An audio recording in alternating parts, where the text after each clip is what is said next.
आणि 12 तारखेला विलिनीकरणाबद्दल काय घडलं, दादांची काय इच्छा होती, हे मी 12 तारखेला मुंबईला प्रेस कॉन्फरन्सच्या माध्यमातून लोकांसमोर आणेल. सध्या रोहित पवारांचा हा व्हिडिओ सोशल मीडियावर मोठ्या प्रमाणात व्हायरल होत आहे. मंडळी, उपमुख्यमंत्री अजित पवार यांच्या निधनानंतर त्यांच्या विमान अपघाताबाबत अनेक शंका उपस्थित होत आहे. मुंबईतून बारामतीकडे प्रचारासाठी जात असताना त्यांच्या विमानाचा भीषण अपघात झाला होता आणि या दुर्घटनेत सर्वांचा जागी मृत्यू झाला.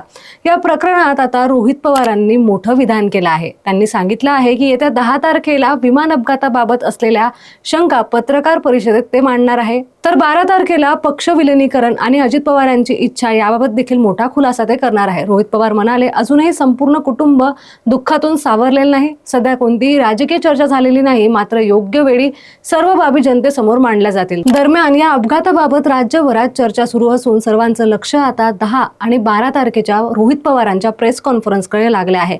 या संपूर्ण प्रकरणाबद्दल तुमचं मत काय आहे? कमेंट बॉक्समध्ये नक्की सांगा.